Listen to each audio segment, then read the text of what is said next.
following program is a presentation of the Options Insider Radio Network.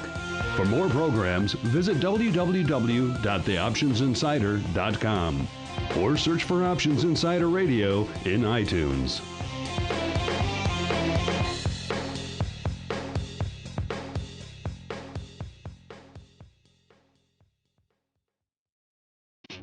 Hello, everybody. This is Mark Longo from the Options Insider Radio Network, and I'm breaking into your regularly scheduled programming to let you know about an upcoming event that I think is going to interest quite a few of you. It's called The Future of Options Trading, Finding Edge Outside the Pit, and it's going to be held on November 5th here in Chicago. This is the inaugural conference from the Options Alliance, a new industry trade association that I am privileged to be a part of. And this conference will address the numerous issues facing the fastest growing segment of the options market, namely options entrepreneurs. So who is this event for? Well, if you're a current or former market maker and you're looking for some ways to leverage that unique skill set in some exciting new areas, well, then this event is for you. If you're an aspiring entrepreneur and you're hoping to learn a little bit more about the options market, which is the most dynamic segment of the financial marketplace, but also can be a little bit intimidating, well, then this event is for you. And if you or your firm are looking to expand the reach of your products or services by learning more about the unique needs of options entrepreneurs and new startups and new ventures, then this event is definitely for you.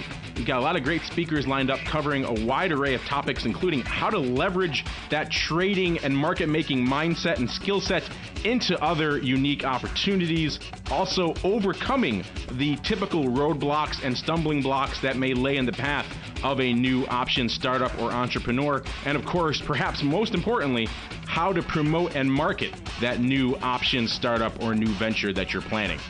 Now, I've been to my fair share of options conferences, so I could say with some certainty that there's never been an event quite like this. Take advantage of this unique opportunity to meet with and learn from the entrepreneurs who are out there doing it, building new businesses, starting exciting new ventures in the options market. You can learn more by surfing on over to www.optionsalliance.org and then clicking on the event sign-up tab at the bottom of the page. A lot of people say that their space is limited, but we really do mean it. So if this event interests you, reserve your seat today. Thanks for listening, and now I'll return you to your regularly scheduled program.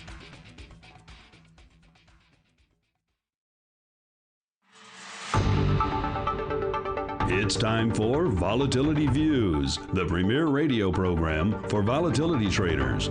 Each week, we'll dive into the world of volatility, how to manage it, profitable strategies, and how to avoid the pitfalls of trading volatility. If it involves volatility, you'll find it on Volatility Views. And now, the Volatility Exchange is proud to present your hosts, Mark Longo and Don Schlesinger.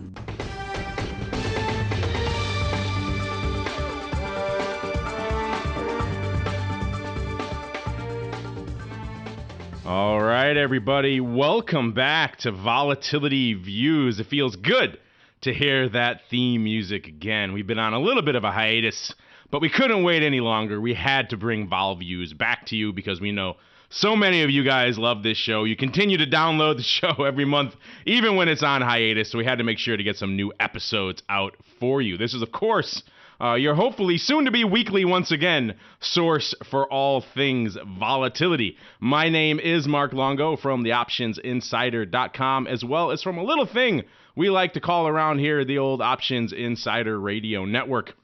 And by the way, if you're listening to this show and you're thinking, I love volatility, but I'd like to really dive also into the world of commodities and perhaps futures and futures options, then do we have a new show for you? It's called the Futures Options Roundtable. You can check it out wherever you find the rest of our fine programming, iTunes, Stitcher, Aha Mobile, of course, on theoptionsinsider.com. A lot of great places for you guys to check out that new show, the Futures Options Roundtable.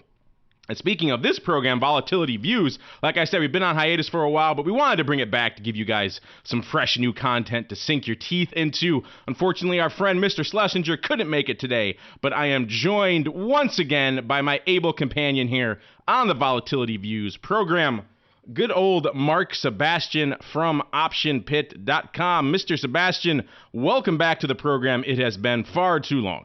Agreed. I'm excited to be back. This has always been one of my favorite shows, and I love doing it.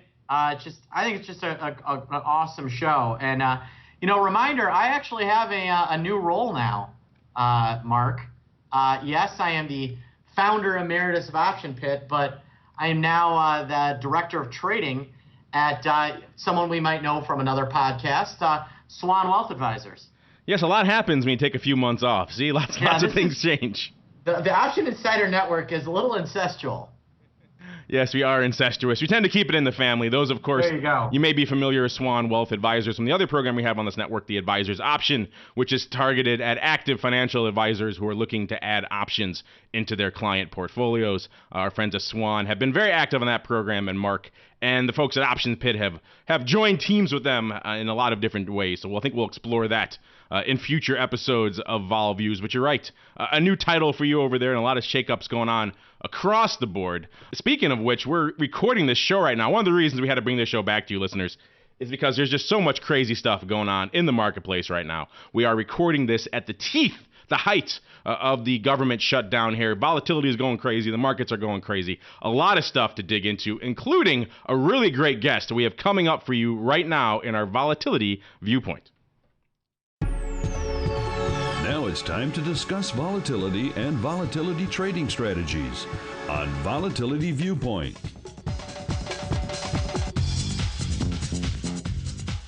All right, everybody, welcome back to the Volatility Viewpoint segment. This is, of course, the portion of the program where we welcome on some guests from throughout the world of options and proceed to pick their brains for the benefit of you, the listener. And today's guest is a long-time associate of the show and someone we wanted to have on for quite a while, and we finally got around to doing it. I'm very pleased to welcome Russell Rhoads onto the program. He is a senior instructor over there at the Options Institute. Russell, welcome to the program.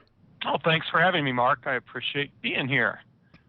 Now, Russell, you've been all over this business for quite a while, but this is your first time on our network, surprisingly. So why don't you go ahead and give our listeners a quick overview of your background in the option space and how you found your way over to being the senior instructor at the Options Institute. Wow, that's a long, that could be a full hour there. I did about 20 years as an equity and equity option analyst at a handful of hedge funds. And then I broke off and I was trading my own money and trading some other people's money for myself. And as a side gig, I got hooked up with the people at the For Dummies series, of all places. And they asked me to edit a handful of the Dummies books about trading. And then they asked me to write one. I wrote Candlestick Charting for Dummies, which is my first book. And because I understood the markets and I understood how to hopefully explain, difficult topics in a fairly simple way, I was brought on at the CBOE to do nothing but create course content and never talk to people. And about 3 weeks into the job, they started putting me in front of people. So now for about a little over 4 years, I've been going around teaching anything from option basics to some of the tough VIX stuff. I'm actually more closely associated with the VIX stuff because none of the guys were really paying attention to it when I started in 2009. Yeah, it was pretty fortuitous timing for you because, of course, that was the moment in the market where VIX really seemed to get the spotlight and kind of just has never left it, it seems like, since that time. Yeah, and the volumes continue to grow even when we're in a low volatility environment. So I don't know if I get to take credit for that or not. It's all you, Russell. It's all you. I'm sure the folks at CBO will be glad to admit that. But you mentioned your books. I probably should go through them. It's a pretty extensive list. You mentioned you edited a variety of the For Dummies books, including Hedge Funds for Dummies, Technical Analysis for Dummies, and then Swing Trading for Dummies. And then you moved on to writing books, and you started off with Candlestick Charting for Dummies, and then I think for a little more salient for our audience, the Options Spread Trading, and then Trading VIX Derivatives, Trading Weekly Options, and it looks like you're forthcoming the Warren Buffett Way 3rd edition workbook. Yeah, I actually those last two are reversed. The Warren Buffett Way workbook came out about a week ago, and it's in conjunction with the 3rd edition of the Warren Buffett Way that Robert Hagstrom wrote. And the Weeklies book comes out in, I think, about mid-January right now. We're actually working on the final draft of that. I got to ask you then, because one of these is clearly not like the other. How did you get roped into the Warren Buffett workbook with all the other things, the weekly options and the VIX derivatives and everything else like that? Well, one of the things that I do at CBOE is I actually create all the different tutorials that are on the website, and all the tutorials have different Q&A sections. So since I understand how to create questions around material, the people at Wiley asked me if I would team up with Hagstrom and do the workbook to go along with the Warren Buffett way. So just by circumstance. So you're not taking an options approach to Warren Buffett or anything like that. I'm sure he might take a dismissive view of that. We could actually do that. A lot of people don't realize this, but you led us in a deviation here. Buffett is one of the biggest sellers of put options out there. That's one of the ways. Isn't that how he gets into all of his different? He's like an icon where he goes in and tries to get a hold of companies by selling puts, right? Well, one of the ways that he's closely associated with, or his close associate is this guy named Charlie Munger, and they basically have to agree on something before they decide to add it to the portfolio. But one of the parameters is they have a price that they're not going to pay over. And if they can sell put options and take on the obligation to buy shares at that price they like, they're going to go ahead and do that. Mm-hmm. And I think Burlington Northern was one area where they did a lot of put selling. After it came out a little over a year ago or so that they were buying IBM, you could actually see where there had been some increase in put selling going into that. So I assume that's one of the ways they acquired shares there as well. They, of course, famously did it in the teeth of the 08-09 crisis, selling puts on Goldman and getting a ridiculous premium for that. So you're right. I was actually going to joke with you about that, about Buffett just writing puts everywhere. But that is, even though he's famous for dismissing them as financial weapons of mass destruction, he's clearly not above using them when they suit his purposes. Oh, exactly. I think he wrote that, and then I don't know, maybe the light bulb went off after he wrote that, because at one time I think he actually did believe that. But, I mean, clearly he does not anymore. Right. So, yeah, it's interesting. It really is kind of, I think, fascinating how all these guys who swore off options are now using them left and right. We had Ackman Ackman, who probably had a pain problem, flip his entire equity position into options that expire in 2015 in Herbalife. We heard lots about Carl Icahn doing it. Mm-hmm. We've heard about now Buffett. If you're basically all of the smart people that are quote unquote famous are basically telling us, hey, short put options are great ways to get long stocks. Mm-hmm. Oh, that's actually how we teach it as well. And in addition, there's an index that shows you if you consistently sell puts on the S&P 500, you can outperform on an absolute and risk-adjusted basis S&P total return over pretty much any time period over a couple of years. Wow. It might be an interesting idea for a book going forward, Trading Options the Buffett Way. Pretty simple stuff. Neil, that one has popped in my mind. I'd imagine that's a good subsequent. All you have to do is slap on and the great thing about if you say the Buffett Way, you actually hit two audiences. You hit the investment audience and the food connoisseur audience, because many of them get confused and think that you're talking about the buffet way. Oh, for goodness sakes. This is the kind of quality humor you can expect on Volatility Views going forward, Russell. Maybe there's a reason you haven't been on until now. But it's interesting. That would be a great book, and also it'd be pretty simple to write. It pretty much would be writing puts and maybe some stock replacement strategies, and that's pretty much about it. Yeah, that really is about the extent of it. It's the pretty the straightforward. If you want to own a stock type of positions that he does. So I guess it'd be about 2 chapters. Well, since we're on Volatility Views, let's dive into the world of vol, particularly your frame of reference for it, which is the VIX. You said you're the go-to VIX educator over there at the Options Institute at the SIBO these days. And I'm kind of curious from your perspective, having been there for a lot of the recent rise of the product. Now, of course, I was out in the SPX pit back in the day. Mark was as well, when the VIX was kind of this kind of abstract thing they quoted on the OEX. It really didn't trade. It wasn't really a viable product. Come around 2004 or so, they started talking about launching the futures. The options followed a little bit later. A lot of us still had this perception of VIX being this very hardcore institutional-only product. Essentially, you're talking about implied front-month vol of the SPX, an institutional product. There was never any mindset from anyone that I ever heard that this could have any resonance at all with the retail audience. Now, fast forward from 2008 or so, the explosion of interest that you guys are seeing over there at the Options Institute and the explosion of interest in VIX across the board. A, did you ever imagine that VIX would become just the sensation that it is, for lack of a better word? And then B, what's your take on it now that so many retail traders are flocking into this product? Does that excite you? Does that give you pause for concern? What's your take on that? No, I think it's like any financial instrument. If it's being used properly, it doesn't concern me at all that individuals are getting involved in VIX. What does concern me sometimes is the individual that will step into it by taking a look at the ETN that's out there, the iPath S&P 500 VIX short-term futures ETN, which everybody knows is VXX, and they without doing a little due diligence first, they automatically assume that buying VXX is buying VIX, and they are completely two different products. So my only concern is the guy that jumps into these things without doing even a minimum of educational work first. Right. But once you get a handle on how the interrelationship between VIX futures, VIX options, and VXX, and then options on VXX, I think they're useful strategies for individuals.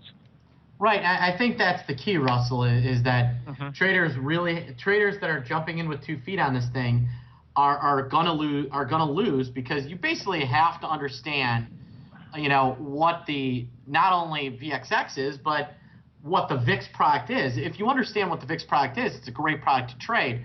But hopefully you're seeing this less. But I'm guessing you still at SIVO get people calling asking why they can buy, puts underwater and why calls are so expensive and why the conversion reversal is for a credit, yada, yada, yada.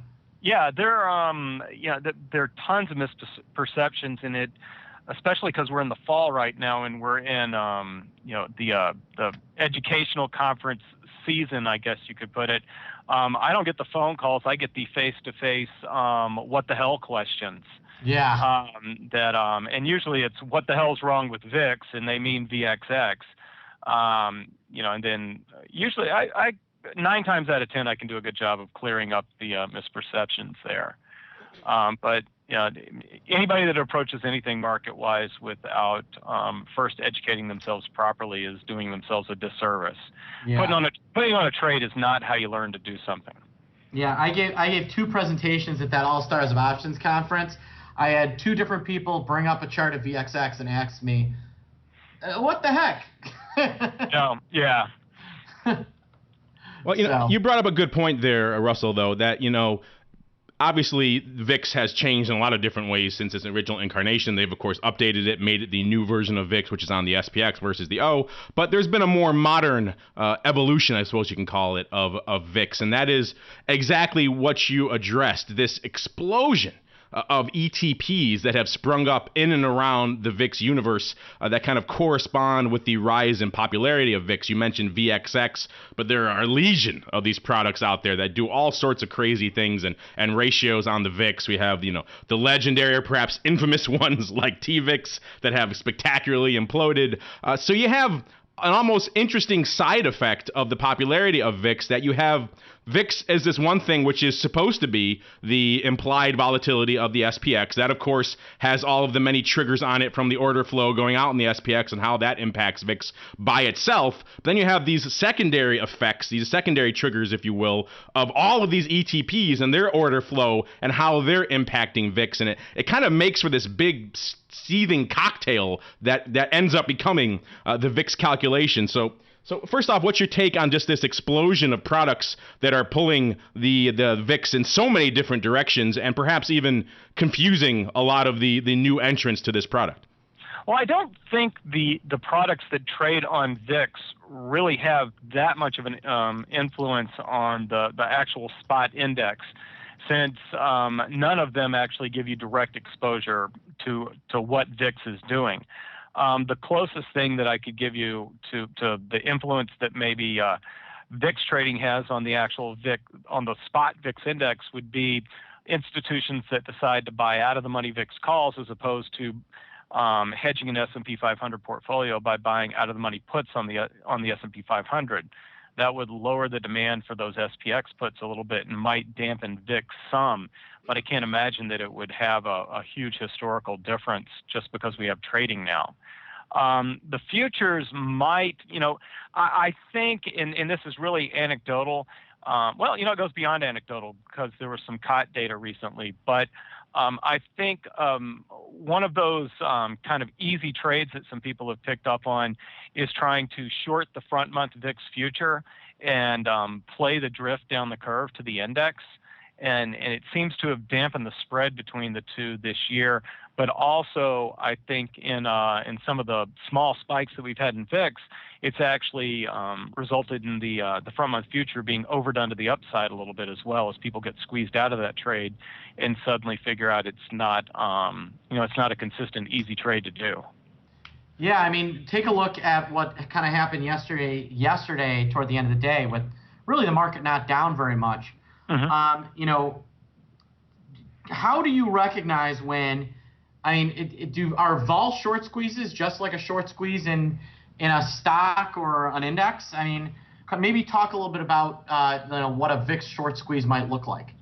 Well, I think what it would look like is if you have the index up, and as we get toward the very end of the day, index is not climbing anymore, and you see the futures suddenly get bid up somewhat, like somebody's actually throwing in the towel because they just can't take the pain too much anymore. I think it would appear a little bit different. It might actually, occur a little bit later in the day than you would normally, than maybe a stock short squeeze that would occur on the open. But it'd be interesting to look at shorter term, like intraday data between the two and see if the instances where I think this may have happened looks like that. That's an interesting topic, and I want to get into that more in the vol review in 1 second. But before we dive out of the vol viewpoint here, I just kind of want to go back and hit on one thing you just touched on there, Russell, and that is the lack of impact that you think a lot of these ETPs have. So you don't subscribe to these theories then that these ETPs that are out there with VIX are essentially short vol all the time, so they're bidding up the term structure in the futures, sometimes to ridiculous levels to offset that. And then also they're adding to the intraday volatility of VIX, particularly at the end of the day where we see a lot of scrambling to readjust and to hedge. So you don't subscribe to either of those two theories? No, I don't think that. I really don't think they have that much of an influence because there's so much liquidity on both sides. You can see the size of the bids and the offers in the front month futures, in the hundreds to well over 1,000 contracts sometimes. So I don't think it has too much of an influence. And then there's actually, and I'm not the most qualified guy at CBOE to describe this process, but there is actually what they refer to as a trade at settlement process that occurs every day, which is, I'm trying to find my data from yesterday while I speak, which basically allows the closing prices to be locked in throughout the trading day by the ETP guys and dampen some of the volatility at the end of the day. Yeah, do you think that the bringing out the TAS in VIX futures is what really allowed these ETPs to? Because you could make an argument that maybe before TAS they were having some effects on the market, but do you think TAS is essentially? I think it's definitely helped, Mark. I'm certain that it's definitely helped. And I think it's something that the ETP guys wanted because they were having a difficult time with that end of the day volatility. Just looking at yesterday, trade at settlement was about 16,500 contracts on a day that we did about 210,000. So And you mentioned we're in the height of conference season. You guys over there at SIBO just had your big European risk management show. I was upset I couldn't make it. I was trying to find some way to squeeze out some time to head out over to Portugal, but I just couldn't make it, even though as tempting as it was. Sintra, beautiful this time of year. I love it over there. But you guys had some interesting developments out there, including the announcement of this new short-term weekly quote-unquote VIX, if you want to call it that. Why don't you go ahead and walk our listeners through what the SIBO announced over there and how you think it may impact VIX going forward? Well, we rolled out basically a 9-day version of the VIX that's got the interesting marketing name, CBOE S&P 500 Short-Term Volatility Index, which is rolls off the tongue. Yeah, it rolls right off the tongue. The ticker is VXST. Right now, we are only updating the quote at the end of each trading day. We do have data going back to the first day of 2011. So those of you that like to play around with data, you can grab hold of that and do if you want to call it a 9-day VIX or the 9-day volatility of the S&P 500 option contracts. You can look at the 9-day vol versus the 30-day vol versus the 93-day volatility, which is the 3-month volatility index that we have. VXST moves around a lot more than VIX or VXV. Yesterday it was up over 20% when the other two longer dated volatility indexes were up, I think about 14 and 17% or something like that, but much less. And it actually goes to a premium and to a discount relative to VIX pretty frequently. You see a lot more action as far as a curve that you can create with those three indexes than you do relative to the curve that you put together with the futures. And then finally, you can actually, if you like to do analysis on relative volatility, it's a much more consistent method of looking at relative volatility because you don't have a constantly shifting time to expiration like you do with the VIX futures. SIBO always does this to us. They announce these really theoretically interesting ideas and concepts, and then they do something like this, and they make it end of day only or something like that. Right now, yeah. And I can just anticipate the flood of email. We're already starting to get some of it at Options Insider. When can I trade this? When will it be updated all day long? So go ahead and answer that for our listeners if you can. Save me some email time. I'll tell you that the goal is to by the first quarter of this year, roll out hopefully futures and options trading on VXST, and the options will actually be weekly options that expire every Wednesday. That'll be huge when they finally have the weeklies on VIX. That'll be I'm interested and perhaps a little terrified too to see what happens when that finally launches, because we all know the liquidity patterns we see in the weeklies, about 98% selling. It'll be interesting to see if that plays out in VIX or if people start using the weeklies as more of a shorter term long premium hedge. It'll be interesting to see how that plays out. I have a feeling I know where it's going to go, but you never know until it finally launches. Yeah, you say that with weeklies. The buy and sell of the traditional weeklies was more balanced than I thought it would be when they first announced them. We're actually not seeing a very significant difference in the implied vol of the new options that start trading on Thursday as compared to the options that have been around that are trading the Thursday a week before expiration. It's not as accentuated as I thought it would have been. Well, it's interesting, and a lot of people have, of course, weeklies were designed as a long premium trade. They were designed to be near-term hedges. Hasn't exactly played out that way, but you're right. Maybe some of the products are a little more balanced with people using them as they were quote-unquote designed for it, to hedge against earnings and very near-term risk. And I think rolling out the 4 weeklies made a big, in kind of active stocks, I think it's made a big difference in how they perform. Oh, yeah. Because prior to that, we had this big race to dump premium. Well, you can't really do that anymore. So I think they're much better products, and I think that will really allow this product to be, I think consistent, and the spreads are tight. There was really, I think a demand for this product that out there. I think a lot of people want to see it for a multitude of reasons.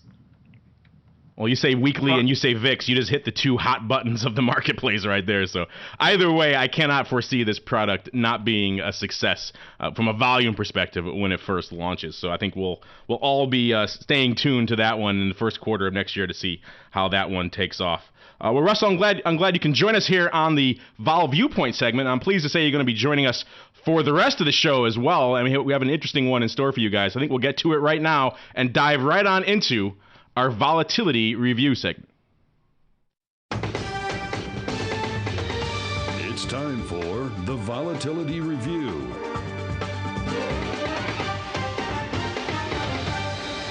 All right, and welcome to the Volatility Review. I know it's been a while, listeners, but you remember how this goes. This is, of course, the portion of the program where we break down typically the week's worth of action from a vol perspective. We have a little bit longer time frame we can discuss if we want today because it has been a little while since our last show. But we picked a great time to bring the show back, and, of course, a great time to bring Russell on because there's a lot of action in the marketplace and in VIX. We are recording this about exactly a week, actually, into the teeth of the government shutdown, and we've seen a lot of just crazy paper flow as a result. About a week ago, going into the actual deadline, we saw a flurry of hedging activity in the SPX and SPY around that 1680 strike. A lot of put buying as people were getting concerned, rightfully so, going into the potential for a shutdown to happen and for the market to essentially take a huge hit.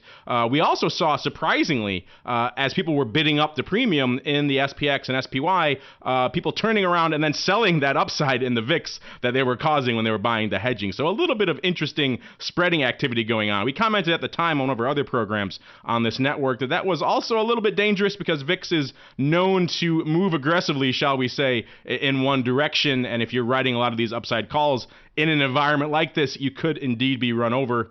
That is unfortunately what we saw unfolding subsequently with, as we touched on earlier in the show there, essentially a vol squeeze, a short squeeze in vol, as a lot of these people who were aggressively writing calls when the VIX cash was still hovering around the mid-teen levels, now with VIX cash today as we're recording this at over 20.5 right now, it seems like the short squeeze is on and has been on again for some time. Maybe we'll start there, Russell.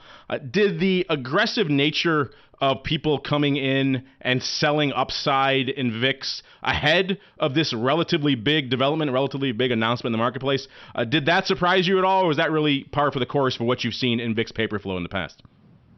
VIX doesn't do the move until we really have the I think the activity often does not occur until whatever the incident may be, the macroeconomic incident, is right in our faces. And the last thing that we went through like this was the fiscal cliff. VIX was around 15 when we had less than 2 weeks to go before we were going to go off the fiscal cliff, and was at 22, in a heartbeat when it looked like things were really going to fall apart. I think the nature of VIX is it anticipates a little, but if things go bad, it really does not anticipate as much as as equity options do. I guess the best way to put it, or the best comparison. Well, I was just saying that we just got done with the president basically fanning flames. It's almost like both sides are hoping we get some sort of calamity because they think that it will force the other to make some sort of move. We saw it's interesting. We're down more yesterday than we were today, and the VIX is up less. We had a big vol short squeeze yesterday. We're seeing the carry through in the S&Ps today. I think we're going to see a little follow through toward the end. We're recording this kind of around, right now it's about 1:40 Chicago time. We're down about 16. Don't be shocked if we see a two-handle on that sell-off. There's some really interesting. One thing Russell didn't mention is he also has a strong background in credit. And so one thing that's interesting is we're seeing short-term treasuries now trading at a yield premium to the international lending rate, interbank lending rate. So, which is really unique. So, that just goes to show you that, people are actually starting to get worried here. Yeah, it wasn't like that yesterday, and you were actually the one that pointed that out to me yesterday. But now today it's a little bit more panic, and like you mentioned, VIX is VIX continues to climb, not as much as it did yesterday, but it's still, we're making I think we're close to the highs of 2013. I'm not 100% sure. I get confused what the high was right before New Year's and right after New Year's with the fiscal cliff situation. We're getting there. Mm-hmm.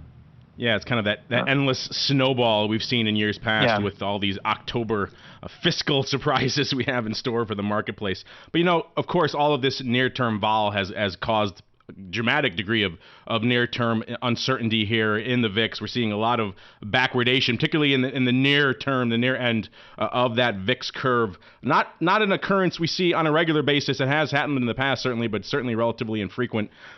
Does the degree of that steepness of that curve right now, that backwardation, does that kind of come to you as a bit of a surprise there, Russell, or were you anticipating this degree of it going into the shutdown? I think it's a little bit more accentuated than I would have expected. It looks like the nervousness is stretched out a little bit farther. Like there's not going to be a quick resolution, I guess is a good way to put it. And that, it even looks as if it's possible that this thing stretches out for weeks. Maybe some people are thinking that they come up with a temporary solution and that they come up to the wall again before the year's over with. I mean, it's just, who knows? This is just silliness. And, it's ridiculous that this is what it comes down to in order to get something done. We have to manage by crisis. And, I'd be interested to see what the VXST actually looks like. I'm assuming that after today, it will be trading at a premium to cash VIX. Oh, it was yesterday. Oh, okay. It went out. It was up around 21% yesterday, and I had the number right. I have about 3 different screens open right now to jump around. VXST went out at 2018 yesterday. Oh wow, okay. So it was slightly over 20. I knew, and it was at a premium to VIX, and VIX was at a premium to VXV. So I actually I threw a blog up late yesterday that showed that curve, and it went from normal contango to backwardation in a very short order yesterday. Yeah, well, what's interesting is I'm looking at kind of how live vol calculates kind of their own vols, similar to SIBO, and I'm looking at the different strikes or the different expirations, and they've got the expiration expiring on Friday at about 1810 vol.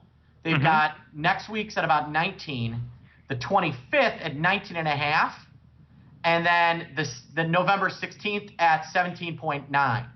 So you can actually see where kind of the fear is, and that's I think something that VXST and VXV are going to give us is that whole view of the curve. One thing we didn't talk about, Russell, was RVX and that as a new product that's also going to be kind of swinging out through CBOE. How do you think that's going to trade relative to VIX if we really head into the fiscal cliff? Into this cliff?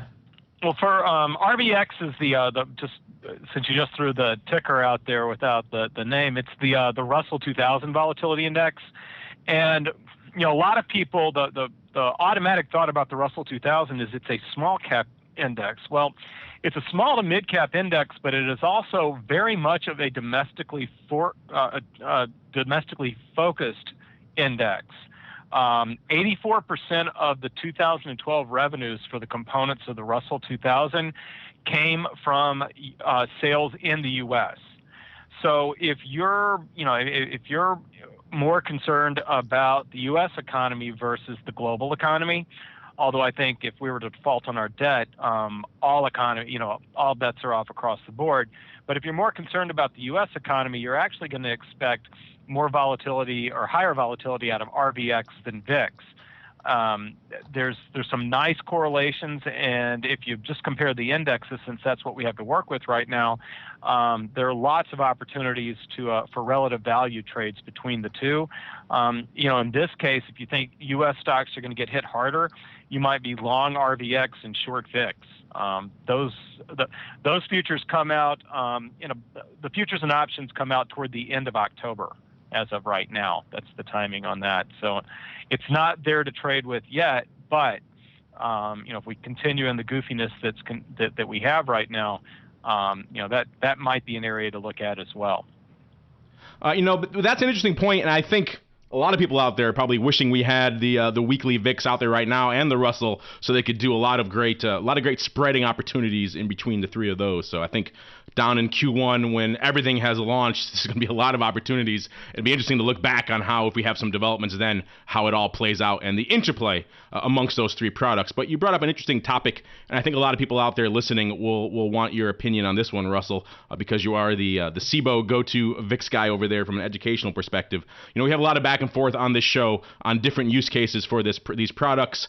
Some people like, particularly from a hedging perspective, some people like the more traditional downside SPX, SPY put or put spread. Some people say, no, I really like to capture that VIX pop in these extreme environments, as we saw certainly over the past week. VIX can deliver on that upside perspective, so they look to VIX as more of a hedging product. Some people like to use both. Some people are VIX verticals, VIX calendars, all different types of approaches. So you're the SIBO go-to VIX guy. What's your go-to strategy in a hedging scenario when you have your own portfolios? Are you a downside SPX put spread guy with maybe a VIX call kicker? What's your go-to approach?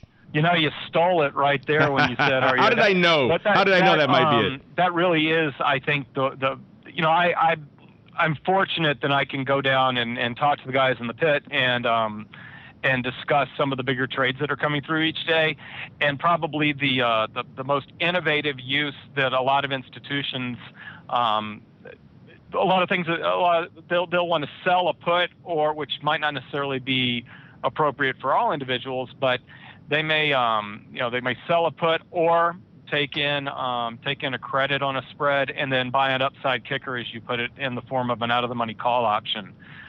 We're seeing a lot more of those than we did 2 or 3 years ago. And one of the places that you can see that show up is in the VVIX, which is basically the VIX of VIX options. The range for VVIX up until the end of 2012 was, at the low end 80 and at the high end 120. And that range seems to have changed to more like 70 to 100. Which leads me to believe that there are, that the guys that used to just buy a bunch of out of the money calls and not look to take any credit in, have gotten a little bit more innovative and are combining sales with purchases, and that's dampened VVIX a little bit. So VIX is not then your go-to one-to-one portfolio hedge. It's, like we said, that kicker. It gives you that extra pop in environments like this. Exactly. One of the firms I used to work at, we used to kid about one of the portfolio managers. He wanted portfolio protection, but he never wanted to pay for it.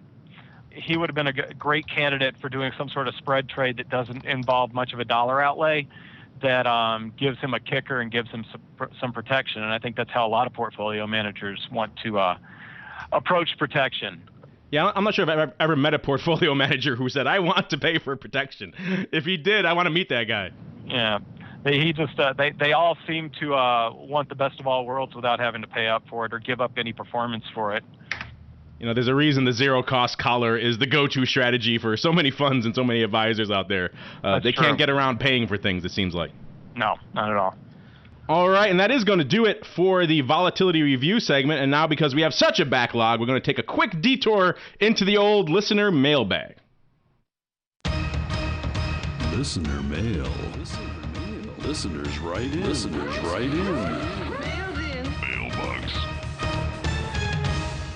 All right, welcome to the old mailbag, one of my favorite parts of the show because it's my chance to hear what you guys have on top of your mind. And Russell, this first one I pulled out of the mailbag because you're on the show. Perfect timing. You can finally answer this question. People have been sending me for months now, actually the better part of a year. This question comes to us from a user goes with the handle Endzone, and he writes, will the single-name VIX products ever see the light of day? Of course, he's talking about Apple VIX and Amazon VIX and all that stuff that the SIBO has thrown out there and teased us with. Are we ever going to see tradable products on that, Mr. Russell? I think that it's still a possibility, and we always, if we create any sort of index that's a real-time index, there's always the possibility that we may want to try to list, some sort of derivative on that index. However, you want to have real integrity as far as the data goes. And I think sometimes with some of the individual equity volatility indexes, there might be a little bit of jumpiness around, what maybe, there might not be as many options as you want feeding into the calculation. So, maybe if someday, and this is not something that I've heard from research, this is just me saying this, maybe if we start to incorporate the weeklies into the equity volatility indexes, where we have many more options feeding into that index, that might give you a little bit more integrity to start trading something on it as well.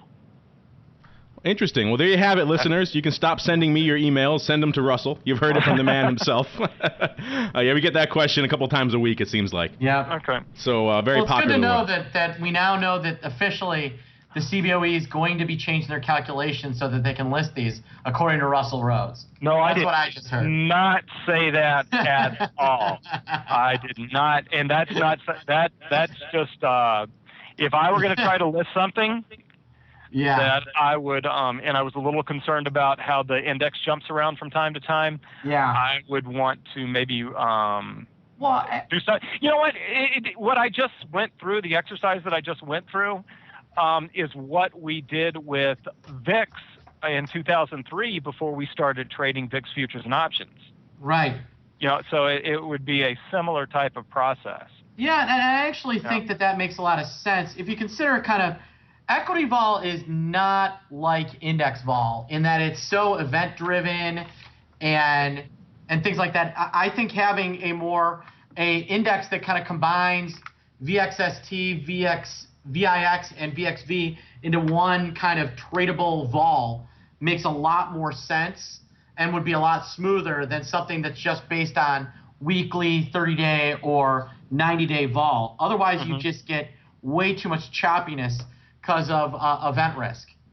Yeah, and there's an awful lot of, you see a lot of repeatable patterns every 3 months in these things. So, how does that actually get discounted in the futures and the options?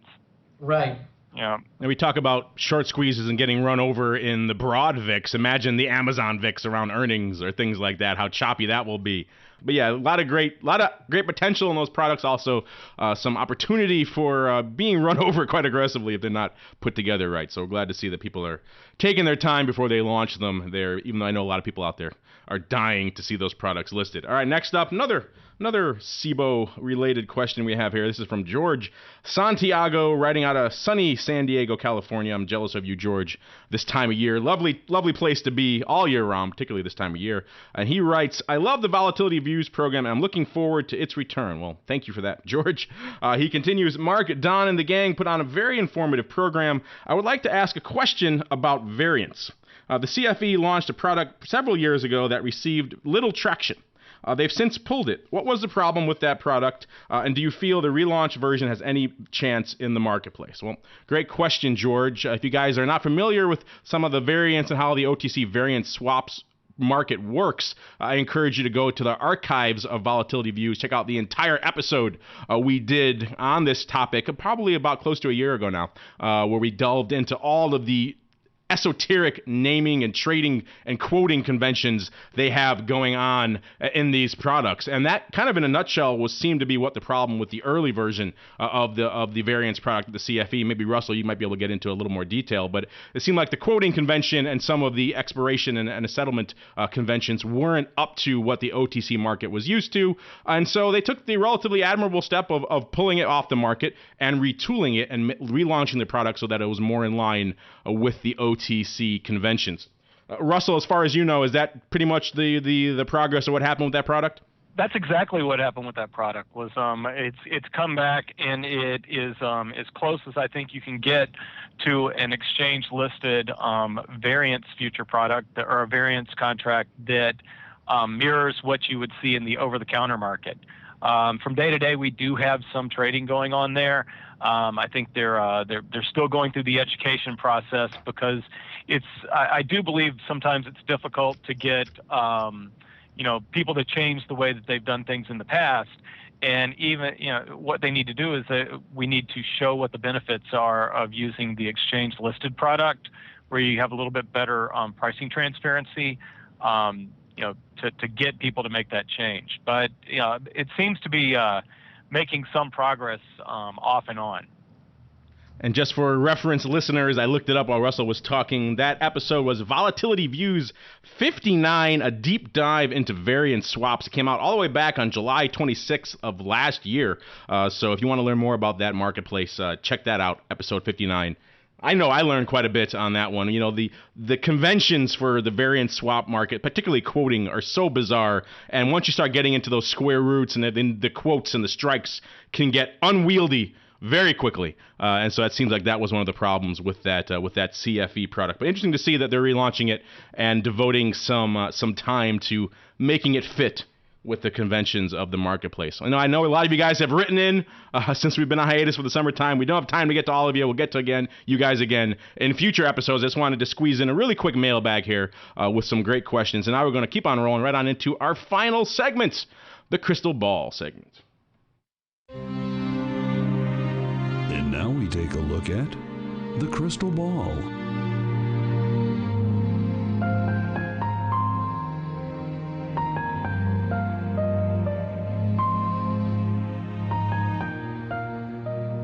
All right, that haunting music means it is time for our final segment, the Crystal Ball segment. This is, of course, the portion of the program where we peer deep into the murky ether of the future and attempt to divine what the Vol gods are holding in store for us until our next episode. That covers a lot of ground for us these days. And Russell, since you are our guest today, you've been kind enough to stay with us for the full show. I'll give you pride of place here on our final segment here. What are you looking at in the marketplace right now? What are you expecting? What are you watching for? Are you looking for increased backwardation in the near term? What are some of the things you're really keeping an eye on, let's say, over the next week or two as this stalemate in Washington continues?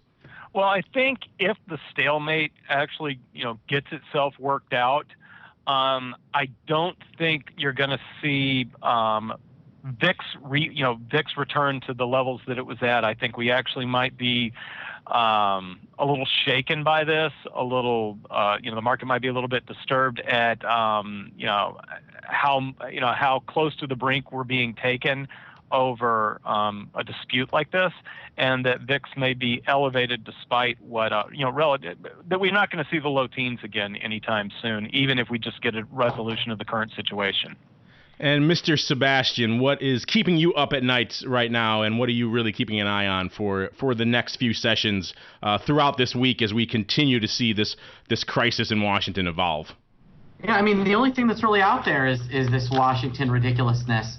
I do think that we saw a big VIX short squeeze yesterday. It's up more today. I think it's probably going to move in lockstep with the S&Ps, but I think that you're going to see the S&Ps test 16.5, maybe 16.25, and we're going to see this thing at least go through the weekend. And there's things. It's going to take somebody being so negative, something really negative coming out toward one party in order to make something really happen, unfortunately. So, I don't know what it's going to take to really get a deal done, but somebody's going to have to, the only way this really works is if we get this to the point where both sides decide they're not trying to make the other side say uncle, and I'm just not sure that's going to happen. Yeah, and of course, this is all coming at a very, very bizarre time. We just wrapped up Q3. We saw realized vol at extremely low levels throughout all of Q3. In fact, the actual movement of the S&P was less than 0.5% on a daily basis throughout Q3, which is the lowest it's been in close to about 7 years. So we saw kind of getting into the trough there, and then all of a sudden this crisis happening and just inflating us back into levels where we seem to be beyond all reality yet again. How many times have we said that on this show, where implied just gets into these extreme levels where you even do the basic math and you realize none of this is sustainable from a realized vol point of view anywhere in the near term. But of course, we're not playing in the real world right now. We're playing in this Washington fantasy land, and anything can happen in the near term. Eventually, eventually we have to shake this out, and this vol has to come back somewhere down to earth, because I don't think either of you would think this is sustainable from a realized point of view for much beyond a couple of weeks. Perhaps I'm wrong. Perhaps you guys are the deep cynics that this can keep going for a while. We could see 2% moves in the S&P for a long time to come, but probably not. I don't think we're going to have those moves, but I think there's going to be, relative to where we've been over the last few months, kind of a resetting of what we consider high and low in VIX. Yeah, we always seem to reset that frame of reference every time there's a new crisis. Right. And we're doing that yet again. The old frame of reference used to be VIX couldn't get above 30, and then of course you saw 2008. Then we've seen people kind of getting lulled into sleep until mid to low teens these days over the past 6 months or so, and now we're back up testing new ground. So people need to be shaken awake, it seems like, every now and then. Yeah, that's a good way to put it. All right, well, Russell, I'm glad you could join us on the show today for the triumphant return of Volatility Views. And before we go, why don't you go ahead and let our listeners know where they can find out more of your writing, more of the content you put out. You mentioned a lot of these VIX charts you're disseminating, where they can find that, as well as where they can find out more about all of these books you have coming out. Well, anytime there's something going on in VIX, and then every weekend I put stuff on the CBOE's blog site. And the easiest way to get there is cboe.com /blogs. I threw something up there last night because we had such an interesting day. Tomorrow, or you'll probably see something tonight as well, based on how we end up the day. If it's just a dull day in the markets, there's no real reason to write a blog about that. Just to say that we're at status quo. That's probably the best place. And then it's like my dad told everybody at the family reunion that was asking about my books. He said, "I don't know, just go to Amazon and write his name in." If you do that, you'll get everything. You'll get all the books in order. And just in case you want to do that, listeners, his name is Russell, Russell, of course, and then Rhoads, Rhoads. So that's how you spell it if you want to find his books. If you type it in some other ways, you might get some funky things you don't want. That's true. Speaking of funky things, Mr. Sebastian, what is cooking in the land of the pit and, of course, Swan, that you may want to make our listeners aware of? Well, Swan, we're just running along. I'm not really allowed to talk about that other than to say I work there. And then at Option Pit, we've got all kinds of stuff going on. I think stay tuned, because Mark Longo and Mark Sebastian and Andrew, we may have a little birds telling me that there may be something coming out from the three of us in the next week or so that people will want to know about. Yes, that might be pretty interesting. I'll leave it cryptically there. Pretty interesting, so stay tuned for that. And, of course, as I mentioned on top of the show, again, if you're interested in the commodity realm, check out our new Futures Options Roundtable program. You can find it in all the usual places, theoptionsinsider.com, iTunes, Stitcher, Aha Mobile, wherever podcasts are provided, we are there. If you can't find it where you get your podcast, let us know. We'll make sure it's posted up there. And on behalf of Mark and myself, and, of course, Russell, we want to thank all of you out there in the listening audience for downloading and streaming and subscribing to this show, particularly when it's been on hiatus for a few months. You guys are really rabid. We appreciate all of your support. Vol Views will be coming back in a weekly format very soon. We want to just get this little teaser, little sampler back out to you guys, so you guys have something else to enjoy while we're getting everything else settled for the official return of the program. So keep those questions coming in. We love it. And we'll see you guys next time right here on Volatility Views. Thank you for listening to Volatility Views. Join us next week as we keep our listeners on the cutting edge of finance and risk management with lively topics relating to volatility. Volatility Views is brought to you by the Volatility Exchange. If you'd like to learn more about vol contracts, please visit www.volx.us. If you'd like to submit a question for the hosts, then surf over to www.theoptionsinsider.com/forum and post your question in the Volatility Views forum. Questions can also be submitted via email at questions@theoptionsinsider.com or via Twitter at twitter.com/options and twitter.com/volx_info. Facebook users can submit their feedback via the Options Insider and Volatility Exchange Facebook pages. Voicemails are also welcome at 312-544-9356. Thanks again for listening, and we'll see you next time on Volatility Views. The views expressed on this program are not intended as investment advice and do not constitute an offer to sell or a solicitation of an offer to buy any securities or other financial instruments and may not be relied upon in connection with the purchase or sale of any security or other financial instrument. The opinions presented on this program represent those of the speakers and do not reflect the views of either the Options Insider Incorporated or the Volex Group Corporation. The preceding program was a presentation of the Options Insider Radio Network. For more programs, visit www.theoptionsinsider.com/radio or search for Options Insider Radio in iTunes.